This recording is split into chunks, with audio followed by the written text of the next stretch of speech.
Hello student, good day to all of you. Today we are going to study economics subject chapter number 1, basic concepts in economics.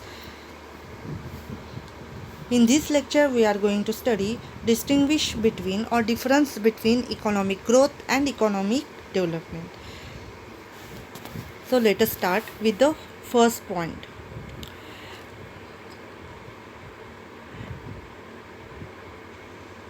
Point number 1, economic growth means an increase in the real national income of the country. In the second part, economic development indicates economic growth plus progressive changes in certain important variables which determine well-being of the people. So, always remember that distinguish, difference or comparison will be written in two parts. First point will be meaning or definition. If it is available, write down meaning or definition first point and write down the remaining points.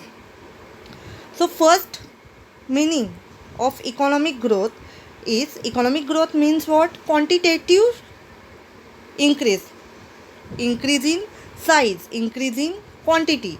And economic development means what?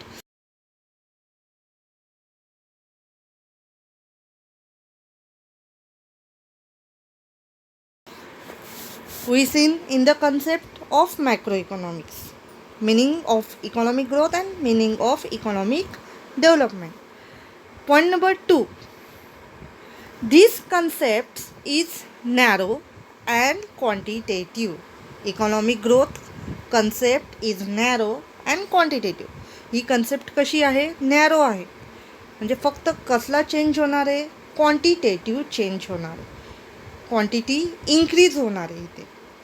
फक्त कोणता change होणार आहे? Increase in size, increase in quantity. For example, increase in production, size of production, etc. Second part, this concept is broader and qualitative. ही पण काय कशी आहे? Continuous process आहे. पण ह्याच्यामध्ये काय चेंज होणार आहे? क्वालिटेटिव्ह चेंजेस होणार आहे. ग्रोथ ही कशी आहे? नॅचरल प्रोसेस आहे. त्याच्यासाठी काही आपल्याला करावं लागत नाही. ती कशी आहे? नॅचरल प्रोसेस आहे. फॉर एक्झाम्पल, एखादा लहान मूल त्याची काय होते? ग्रोथ होते. ती कशी आहे? आपण स्टॉप करू शकत नाही. ग्रोथ कसं होणार आहे? नॅचरल आहे.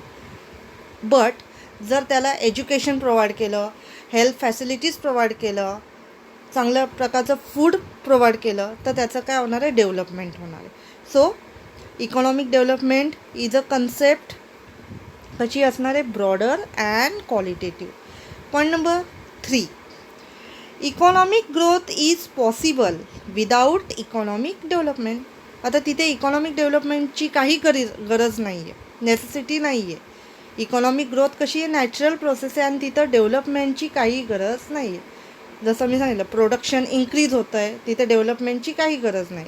ते होणारच. नॅचरल प्रोसेस आहे. एखाद्या मुलाची ग्रोथ होते,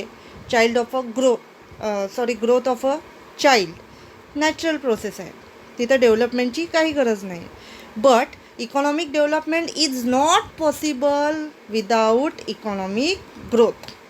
इकॉनॉमिक डेव्हलपमेंट पॉसिबल नाही कशाशिवाय? Economic ग्रोथशिवाय.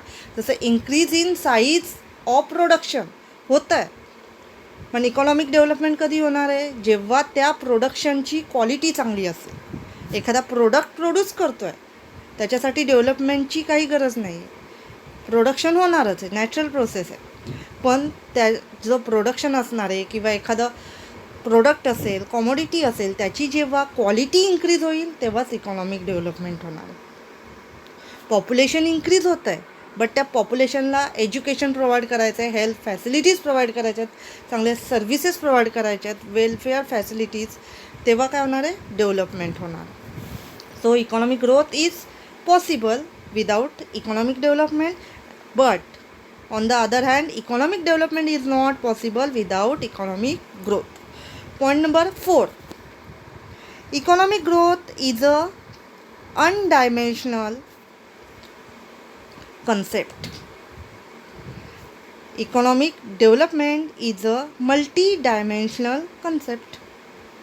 economic growth is a unidimensional concept. Unidimensional means what? Here only increase in the size quantity will be take place.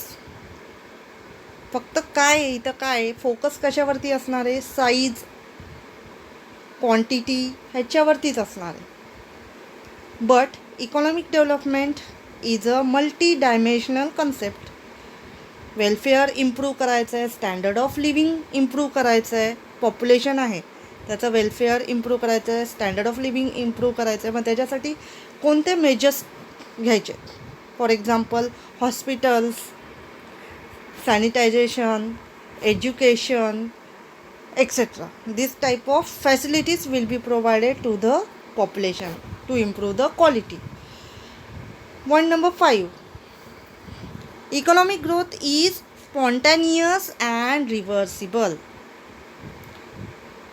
Economic growth कशी असते? Spontaneous and reversible.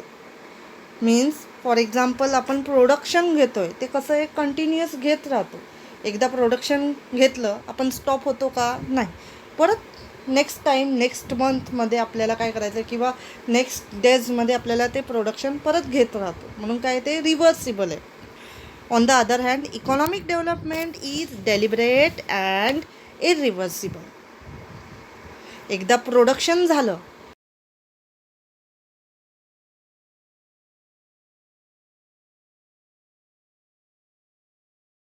त्याच्यामध्ये परत काही चेंजेस करता येणार नाही.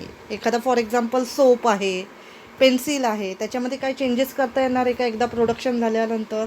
नाही, कारण क्वालिटी परत चेंज करता येत नाही आहे. म्हणून काय इरिव्हर्सिबल आहे.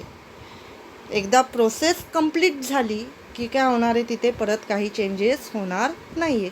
एकदा ग्रोथ कंप्लीट झाली, एखाद्या मुलाची ग्रोथ कंप्लीट झाली, परत त्याच्यामध्ये काही चेंजेस करता येणार नाही. जे काय असणार आहे ते सुरुवातीपासूनच त्याला प्रोव्हाइड करायचं आहे. हेल्थ असेल, एज्युकेशन फॅसिलिटीज असतील त्या चाइल्डला प्रोव्हाइड करायचं. तसंच प्रोडक्शन असेल ते काय करणार आहे? त्या प्रोडक्शन जेव्हा कंप्लीट होईल त्याच्यामध्ये काही चेंजेस करता येणार नाही. So economic development is deliberate and irreversible. Point number 6. Economic growth is measured in terms of national income and per capita income. On the other hand, economic development is measured in terms of agricultural productivity, industrial productivity, quality of human life, etc. म्हणजे यांचे measurement आहे ते कसं असणार आहे? Economic ग्रोथचं national income, per capita income हे काय त्याचे मेजरमेंट आपण करू शकतो. इकॉनॉमिक ग्रोथ आपलं किती झालेलं आहे एखाद्या कंट्रीचं. मग डेव्हलपमेंट कशी मेजर करणार? त्या पर्टिक्युलर फायनान्शियल इयरमध्ये ॲग्रिकल्चरल प्रोडक्टिव्हिटी किती आहे, इंडस्ट्रियल प्रोडक्टिव्हिटी किती आहे, again quality of human life कसं आहे, etcetera. In terms of this we can measured economic development.